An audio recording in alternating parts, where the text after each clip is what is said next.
پھر ہمارے ساتھی بھی بکھر گئے، کچھ دائیں طرف کی چٹانوں میں کھلے راستے کی طرف جا کر نظروں سے اوجھل ہو گئے۔ میں، راجہ شہباز خان اور دو اور لڑکے آگے کو ہی دوڑتے گئے۔ آگے گئے تو عجیب و غریب علاقہ آ گیا۔ زمین سے چھوٹی چھوٹی چٹانوں کی نوکیں ابھری ہوئی تھیں، ان کے درمیان گہرے کھڈ تھے، کچھ چٹانیں ذرا اونچی تھیں، یہ بھول بھلیاں سی تھیں جو بہت ہی وسیع علاقے میں پھیلی ہوئی تھیں۔ ہمارے کتے انہی میں کہیں غائب ہو گئے تھے، ان کے بھونکنے کی آوازیں سنائی دے رہی تھیں جن سے پتا چلتا تھا کہ وہ ایک دوسرے سے دور دور ہو گئے ہیں۔ ہمیں اب لومڑی کی ضرورت نہیں تھی، اب غم کتوں کا لگ گیا تھا، انہیں روکنا اور واپس لانا تھا۔ یہ علاقہ ایسا تھا کہ دوڑنا ناممکن تھا اور چلنا بھی دشوار تھا، اور اس علاقے کے خد و خال ایسے تھے کہ اگر اکیلا آدمی ادھر سے گزرے تو خوف زدہ ہو جائے۔ میں اور راجہ شہباز خان اس عجیب و غریب زمین پر چلتے چلتے اتنے تھک گئے جتنا 20 میل چل کر بھی نہ تھکتے۔ ہم شاید 2 یا زیادہ سے زیادہ 3 فرلانگ چلے ہوں گے۔ آگے ایسی جگہ آ گئی جہاں پھلاہی اور کیکری کے بونے بونے درختوں کی بہتات تھی، ان کے نیچے زمین چلنے کے قابل نہیں تھی۔ کتوں کی اور کسی نہ کسی ساتھی کی آوازیں سنائی دے رہی تھیں، لیکن ایسے جیسے وہ گہرے کنویں میں بول رہے ہوں۔ ہمارے قریب ایک اونچی چٹان تھی، ہم اس پر چڑھنے لگے۔ ہم نے سوچا کہ بلندی سے ہمیں کتے اور اپنے ساتھی نظر آ جائیں گے۔ ہم دونوں اپنی پارٹی سے بچھڑ گئے تھے اور ہم دونوں کے کتے بھی ہم سے جدا ہو گئے تھے۔ ہم چٹان پر چڑھتے گئے، یہ چٹان نہیں بلکہ اچھی خاصی پہاڑی تھی، نیچے سے اتنی اونچی نظر نہیں آتی تھی، مگر اس پر چڑھنے لگے تو ایسے لگتا تھا جیسے یہ اونچی ہی اونچی ہوتی چلی جا رہی ہو۔ ہم جوں جوں اوپر چڑھتے گئے ہمیں بونے درختوں کی چوٹیاں نظر آتی گئیں۔ ان درختوں نے چھتریوں کی طرح نیچے کی دنیا کو ہماری نظروں سے اوجھل کر رکھا تھا۔ ان میں سے چھوٹی چٹانوں کی چوٹیاں ابھری ہوئی نظر آتی تھی۔ ہم اور اوپر چڑھ گئے اور پہاڑی کی چوٹی پر جا چڑھے۔ اوپر تنگ اور لمبا سا میدان تھا، یا یوں سمجھیے کہ چوٹی چپٹی اور ہموار تھی۔ دوسری طرف دیکھا تو سرخی مائل رنگ کے ٹیلے نظر آئے اور ان کے ارد گرد اونچی اونچی چٹانیں۔ ادھر بڑے بڑے درخت بھی تھے، جس پہاڑی پر ہم چڑھے تھے اس کی ڈھلان پر بھی بڑے بڑے درخت تھے۔ ہم چوٹی پر آگے کو چلتے گئے، آگے ایک درخت کے نیچے رزاق کو کھڑے دیکھا۔ ہم اسے دیکھ کر حیران نہیں ہوئے اور نہ یہ سوچا کہ وہ یہاں کیوں آیا ہے، البتہ ہمیں دیکھ کر اس کے چہرے کا رنگ بدل گیا، جس سے اندازہ ہوتا تھا کہ وہ ہمیں وہاں دیکھ کر حیران ہو گیا ہے اور گھبرا گیا ہے۔ کہنے لگا کہ نیچے نہ کوئی لڑکا نظر آتا تھا نہ کوئی کتا، میں اکیلا رہ گیا تھا اور دوڑ کر اوپر چڑھ آیا۔ یہاں سے نیچے دیکھتا ہوں تو بھی کوئی نظر نہیں آتا۔ ہم نے اسے بتایا کہ ہم بھی اسی امید پر اوپر آئے ہیں کہ شاید یہاں سے کوئی لڑکا نیچے گھومتا پھرتا نظر آ جائے۔ میں نے اسے کہا، چلو جس طرح ہم تینوں اکٹھے ہو گئے ہیں دوسرے بھی مل جائیں گے، آؤ آگے چلیں۔ میں نے اس کا بازو پکڑ لیا اور اسے آگے لے جانے لگا، لیکن اس نے پیچھے کو اشارہ کر کے کہا، تم دونوں ادھر چلے جاؤ، میں ادھر جاتا ہوں۔ جہاں جہاں کوئی لڑکا نظر آئے اسے اکٹھا کر لو۔ راجہ شہباز خان نے اسے کہا، نہیں یار، اکٹھے رہیں تو اچھا ہے۔ کہاں آن پھنسے یار، ادھر آئندہ نہیں آئیں گے، اپنا علاقہ اچھا ہے، یہ تو جنوں اور پریوں والا کوکاف ہے۔ رزاق ہمارے ساتھ چلنے پر آمادہ نہیں تھا، بلکہ ہمیں ادھر ہی سے واپس جانے کو کہہ رہا تھا جدھر سے ہم آئے تھے۔ اس کے زور دینے پر مجھے شک ہونے لگا کہ کوئی خاص بات ہے۔ مجھے خیال آیا کہ ہو سکتا ہے اسلم اکیلا ادھر گیا ہو جدھر رزاق اکیلا جانا چاہتا ہے۔ میں نے اس سے پوچھا، ذاکے تم نے اسلم کو ادھر جاتے دیکھا ہے؟ یہ سوال اس کے لیے اچانک اور غیر متوقع تھا۔ اس نے ہکلا کر کہا، نہیں، وہ ادھر نہیں گیا۔ پھر کہنے لگا، تم واپس کیوں نہیں جاتے؟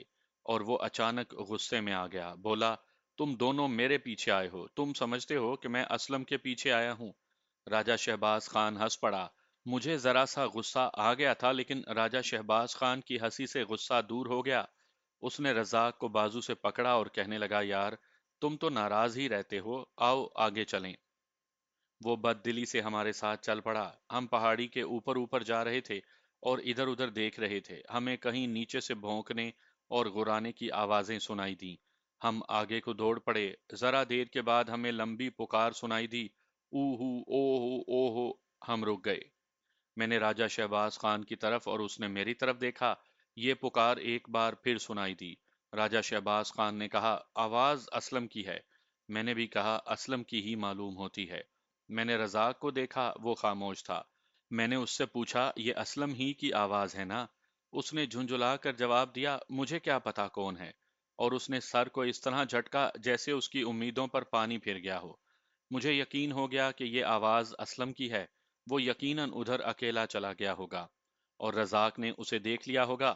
اسی لیے رزاق ہمیں بار بار کہتا تھا کہ میں اور راجہ شہباز خان دوسری طرف چلے جائیں۔ وہ اسلم پر وار کرنا چاہتا تھا۔ اتنے میں اسلم کی پکار پھر سنائی دی، سابو اوئے! وہ اب مجھے پکار رہا تھا۔ اس کے ساتھ کتوں کے بھونکنے کی آوازیں بھی سنائی دے رہی تھیں۔ ہم تیزی سے آوازوں کی طرف چل پڑے لیکن تیز نہیں چلا جاتا تھا۔ آوازوں سے پتہ چلتا تھا کہ دور نیچے سے آ رہی ہیں، بلکہ ایسے معلوم ہوتا تھا جیسے یہ آوازیں نہیں بلکہ آوازوں کی گونج ہے۔ ہم تینوں آگے بھی جا رہے تھے اور پہاڑی سے اتر بھی رہے تھے۔ ہم جوں جوں آگے بڑھتے جا رہے تھے، اسلم کی پکار بلند ہوتی جا رہی تھی۔ پھر اس کی سخت گھبرائی ہوئی پکار سنائی دی، پہنچنا سابو! اور پھر اس نے کئی ایک لڑکوں کو باری باری پکارا۔ ہم سمجھ گئے کہ وہ کسی مصیبت میں پھنس گیا ہے۔ راجہ شہباز خان نے بڑی زور سے کہا، پہنچے بھائی اوئے، پہنچے! اچھو اوئے، ہم آ رہے ہیں! ہم پوری تیزی سے آگے اور نیچے جانے لگے۔ رزاق ہمارے پیچھے تھا۔ اب بھونکنے کی آواز آئی تو راجہ شہباز خان کے منہ سے بے اختیار نکلا، او خدایا! میرا دل دہل گیا، کیونکہ بھونکنے کی یہ آواز کسی کتے کی نہیں بلکہ بھیڑیے کی تھی، اور اس کے غرانے کی آواز بتاتی تھی کہ وہ کسی پر حملہ کر رہا ہے یا کتوں سے لڑ رہا ہے۔ ہمیں پہاڑی چلنے نہیں دے رہی تھی، ورنہ ہم اڑ کر پہنچتے۔ راجہ شہباز خان آگے نکل گیا اور اچانک رک گیا۔ میں اس تک پہنچا تو میں بھی رک گیا۔ یہاں پہاڑی ختم ہو گئی تھی۔ ہم دیوار کے اوپر، یا یوں سمجھیے کہ کسی مکان کی منڈیر پر کھڑے تھے۔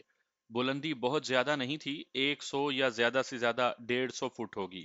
نیچے 2 کنال جتنا میدان تھا جہاں چند ایک درخت تھے، اور یہ درخت چھوٹے بھی تھے اور بڑے بھی۔ ان میں ایک درخت بڑ کا تھا۔ نیچے 2 کنال کا جو میدان نظر آ رہا تھا وہ چٹانوں سے گھرا ہوا تھا۔ یہ بڑی ہی خوفناک اور پر اسرار جگہ تھی۔ صاف پتہ چلتا تھا کہ یہاں سے کبھی کسی انسان کا گزر نہیں ہوا۔ اس میدان میں ہم نے جو منظر دیکھا اس سے ہمارے دم خشک ہو گئے۔ اکیلا اسلم 4 بھیڑیوں کے گھیرے میں آ گیا تھا۔ اس کے ساتھ صرف ایک کتا تھا جو بھیڑیوں کا مقابلہ کر رہا تھا۔ چاروں بھیڑیے چکر میں دوڑ رہے تھے اور غرا غرا کر اسلم کو دیکھ رہے تھے۔ اسلم کے ہاتھ میں اپنے کتے کی زنجیر تھی، اس کا اپنا کتا تازی کہیں نظر نہیں آ رہا تھا۔ جو کتا اس کے ساتھ تھا وہ ہمارے ایک ساتھی ہاشم کا بلٹیریئر تھا۔ وہ اسلم کے ارد گرد دوڑ رہا تھا جیسے اسے بھیڑیوں سے بچانے کی کوشش کر رہا ہو۔ وہ بجلی کی تیزی سے دوڑ کر ایک بھیڑیے پر حملہ کرتا تو پیچھے سے دوسرا بھیڑیا اس پر ٹوٹ پڑتا۔ اسلم کا ہتھیار یہی ایک زنجیر تھی جو اس نے دوہری کر کے پکڑ رکھی تھی۔ وہ زنجیر کو گھما رہا تھا۔ جب کتا کسی بھیڑیے پر حملہ کرتا تو اسلم زناٹے سے زنجیر گھما کر کسی دوسرے بھیڑیے کو مارنے کی کوشش کرتا تھا۔ بھیڑیے دور بھاگ کر پھر اس کے گرد دوڑنے لگتے۔ ہم نے یہ منظر زیادہ سے زیادہ 5-6 سیکنڈ دیکھا تو پھر اسلم تک پہنچنے کا راستہ دیکھنے لگے۔ فوراً پہنچنے کے لیے کوئی راستہ نہیں تھا۔ قریبی راستہ ایک ہی تھا کہ ہم 150 فٹ اونچی دیوار سے نیچے کود جاتے، اور اس کا نتیجہ اس کے سوا اور کچھ بھی نہ ہوتا کہ ہماری ہڈی پسلی ایک ہو جاتی۔ بائیں طرف بڑی خطرناک ڈھلان تھی جس سے ہم بیٹھ کر یا رینگ کر اتر سکتے تھے، مگر وہ نیچے ایسی جگہ جا کر ختم ہوتی تھی جہاں سے ایک چٹان شروع ہوتی تھی۔ یہ چٹان اس میدان کا راستہ روکے ہوئے تھی جہاں اسلم بھیڑیوں کے نرغے میں آیا ہوا تھا۔ اس تک پہنچنے کے لیے اس چٹان پر چڑھنا اور دوسری طرف اترنا تھا۔ اس راستے سے اتنا وقت لگ جاتا کہ بھیڑیے اسلم کا قصہ پاک کر چکے ہوتے۔ دائیں طرف اسی پہاڑی کی چوٹی تھی جس پر ہم کھڑے تھے۔ اوپر جا کر آگے جانا اور بہت دور جا کر اترنا بڑا ہی مشکل اور دقت طلب تھا۔ پھر بھی ہم وہاں کھڑے نہیں رہ سکتے تھے۔ ہمارا عزیز دوست درندوں کے گھیرے میں تھا۔ اگر ہاشم کا بلٹیریئر اس کے ساتھ نہ ہوتا تو اب تک بھیڑیے اس کی ایک بوٹی بھی نہ رہنے دیتے۔ میں نے چلا کر کہا، اچھو! جم کے! دل نہ چھوڑنا! راجہ شہباز خان بائیں طرف والی ڈھلان سے اترنے لگا۔ وہ بہت تیز دوڑا۔ وہ اٹھا اور پھر دوڑ کر اترنے لگا۔ میں نے بڑے بڑے 2 پتھر اٹھائے اور ایک ایک کر کے بھیڑیوں پر پھینکے۔ پہلا پتھر ایک بھیڑیے کے قریب گرا لیکن کوئی بھی بھیڑیا نہ ڈرا۔ دوسرا پتھر ایسی جگہ گرا جہاں اسلم زنجیر گھماتا پہنچ گیا تھا۔ صرف 1 سیکنڈ کا فرق رہ گیا تھا۔ اگر اسلم 1 سیکنڈ پہلے وہاں پہنچ جاتا تو پتھر اس کے سر پر لگتا۔ اس نے بلند آواز سے کہا، پتھر نہ مارو، نیچے آؤ۔ اس نے ہمیں دیکھ لیا تھا اور وہ ہوشیار ہو گیا تھا۔ میں نے رزاق کو دیکھا، وہ کولوں پر ہاتھ رکھے اسلم اور بھیڑیوں کو دیکھ رہا تھا۔ وہ بالکل خاموش تھا، اس کے چہرے سے بالکل پتہ نہیں چلتا تھا کہ اسلم کو اس مصیبت میں دیکھ کر اسے افسوس ہے۔ مجھے غصہ آ گیا، میں نے سوچا کہ وہ بہت خوش ہے کہ وہ قتل کرنے سے بچ گیا اور بھیڑیے اسلم کا کام تمام کر دیں گے۔ وہ اسی انتظار میں تھا کہ بھیڑیے اس کے دشمن کو چیر پھاڑ دیں۔ اس کی امید پوری ہوتی نظر آ رہی تھی۔ اسلم کے بچنے کی کوئی امید نہیں تھی۔ بھیڑیوں کی غراہٹ اتنی زور سے سنائی دی کہ میں نے گھبرا کر ادھر دیکھا۔ کتا ایک بھیڑیے کے ساتھ الجھ گیا تھا، یا شاید اس بھیڑیے نے کتے کو اپنے ساتھ الجھا لیا تھا۔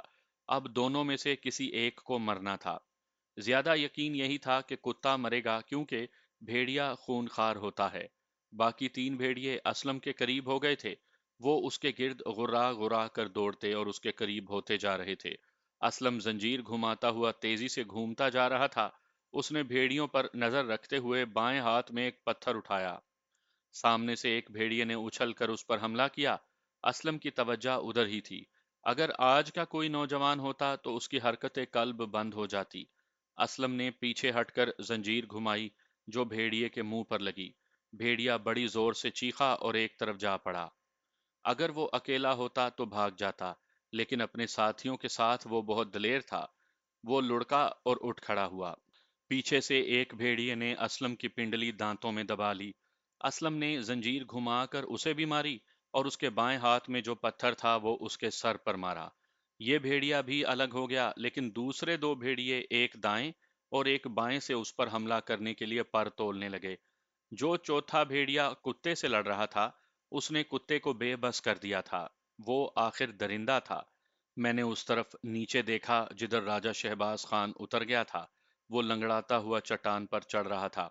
وہ اسلم کو بچانے کے لیے نہیں پہنچ سکتا تھا، اتنا وقت نہیں تھا۔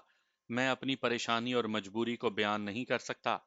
ہم تو ایک دوسرے کے لیے جانیں قربان کرنے کو تیار رہتے تھے، مگر یہاں ایسی مجبوری کہ میں پہاڑی سے کود کر جان دے سکتا تھا جو اسلم کے کسی کام نہ آ سکتی۔ اچانک رزاق کی گرجدار آواز سنائی دی، سابو، اچھو کو میں بچاؤں گا۔ اور اس نے بہت ہی بلند آواز سے کہا، اچھو حوصلہ رکھنا، میں آ رہا ہوں۔ میں نے اسے حیران ہو کر دیکھا، لیکن وہ اب وہاں نہیں تھا جہاں پہلے کھڑا تھا۔ وہ پیچھے کو دوڑتا جا رہا تھا۔ وہ رک گیا اور پیچھے مڑا۔ وہ 12-14 قدم دور چلا گیا تھا۔ میں کچھ بھی نہ سمجھ سکا کہ وہ کیا کر رہا ہے۔ وہ میری طرف دوڑا۔ ہر قدم کے ساتھ اس کی رفتار بڑھتی جا رہی تھی۔ آگے پہاڑی ختم ہو جاتی تھی۔ جب اس کا پاؤں اس جگہ پڑا جہاں پہاڑی ختم ہوتی تھی اور نیچے 150 فٹ بلند دیوار سی تھی، تو میرا سانس رک گیا۔ وہ یقیناً خودکشی کر رہا تھا۔ اس کا آخری قدم اس منڈیر پر پڑا اور وہاں سے وہ پرندے کی طرح ہوا میں چلا گیا، جیسے نیچے دریا بہہ رہا ہو اور وہ اس میں ڈائیو لگا رہا ہو۔ مجھے معلوم تھا کہ اس کا انجام کیا ہوگا۔ نیچے کے میدان میں ایک طرف بڑ کا درخت تھا جس کا ذکر میں نے پہلے کیا ہے۔ اس کے کچھ ٹہن عمودی چٹان سے ذرا ہی دور تھے۔ رزاق پرندے کی طرح ہوا میں جا رہا تھا۔ اس نے بازو پھیلا رکھے تھے، پھر اس نے بازو آگے کو کیے اور وہ نیچے کو بھی جا رہا تھا۔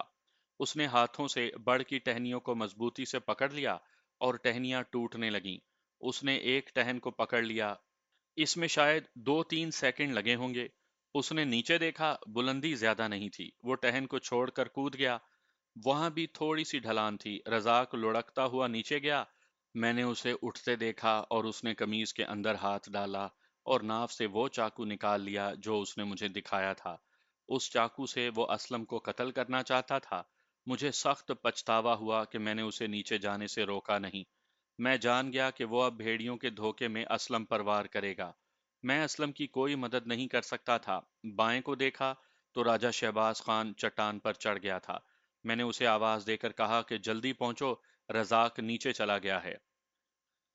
میں کیا کرتا، کچھ سمجھ نہیں آ رہی تھی۔ اچانک یہ خیال آیا کہ وہیں کھڑا دیکھتا رہوں کہ رزاق کیا کرتا ہے۔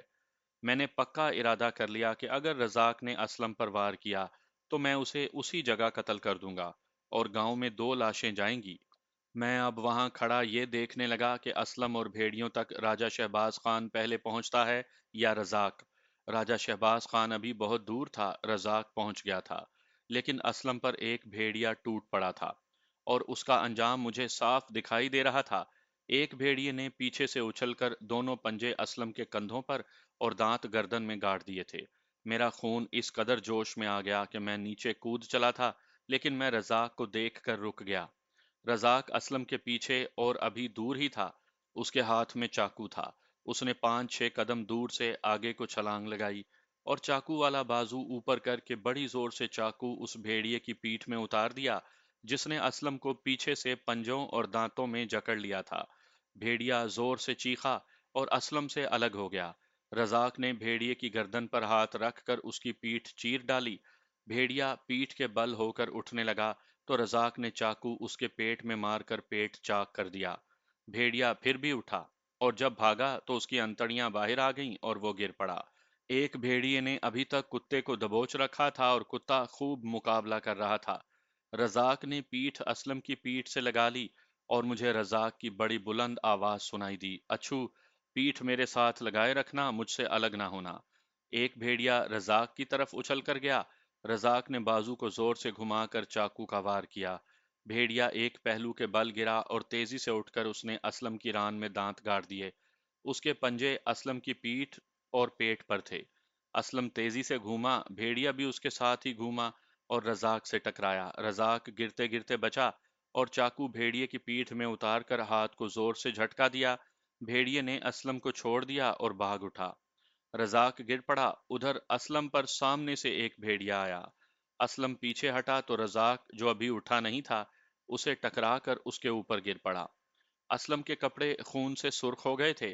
رزاق اس کے نیچے سے اٹھا تو اسلم لڑک کر ایک طرف کو گر پڑا۔ وہ بہت زیادہ زخمی ہو چکا تھا۔ رزاق اٹھ چکا تھا۔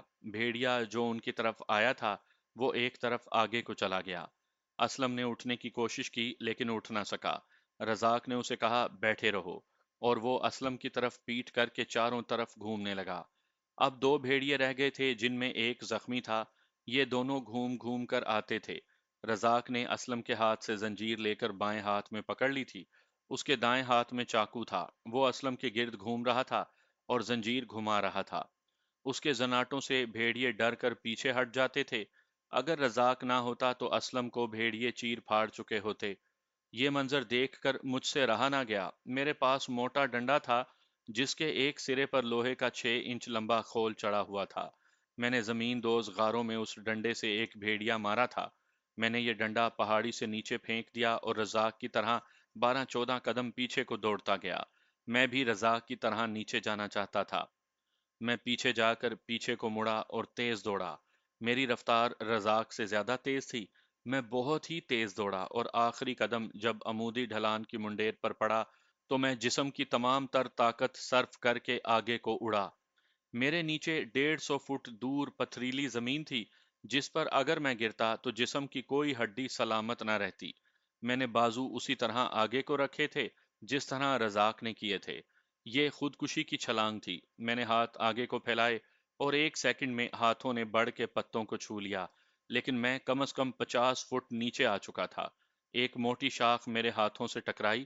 میں نے اسے مضبوطی سے پکڑ لیا، مگر میں بہت تیزی سے آگے گیا تھا اور میں نیچے کو بھی گر رہا تھا، اس لیے شاخ پکڑتے ہی میری رفتار یک لخت رک گئی اور جسم نیچے کو گرا تو کندھوں کو اتنا شدید جھٹکا لگا جیسے بازو کندھوں سے الگ ہو جائیں گے۔ مجھے چکر آیا اور آنکھوں کے آگے اندھیرا چھا گیا۔ میں سنبھل نہ سکا۔ شاخ مضبوط تھی لیکن میرے ہاتھ جھٹکے سے ڈھیلے پڑ گئے اور شاخ ہاتھوں سے نکل گئی۔ میں گرنے لگا۔ ایک ٹہن سے ٹکرایا، اسے پکڑنے کی کوشش کی لیکن نہ پکڑ سکا۔ میں وہاں سے گرا اور سیدھا پتھروں پر جا پڑا۔ یہ ڈھلان تھی، وہاں سے پتھر کی طرح لڑکتا نیچے چلا گیا۔ اس حالت میں میرے ذہن میں پہلا خیال یہ آیا کہ رزاق کس قدر سخت جان ہے۔ میں نے اسے جب پہاڑی سے بڑھ پر اور بڑھ سے زمین پر جاتے دیکھا تو میں اسے آسان سا کرتب سمجھا تھا۔ جب یہ کرتب خود کیا تو میں نے محسوس کیا کہ ایسے کارنامے کے لیے جسم کی نہیں، روح اور جذبے کی طاقت کی ضرورت ہوتی ہے، اور یہ طاقت صرف اس وقت پیدا ہوتی ہے جب انسان کے اندر عزم اور ایثار ہو۔ میں اٹھنے لگا تو دائیں کولے سے ایسا درد اٹھا جیسے کسی نے کولے میں خنجر اتار دیا ہو۔ میں ہاتھوں کے بل ہو کر اٹھا مگر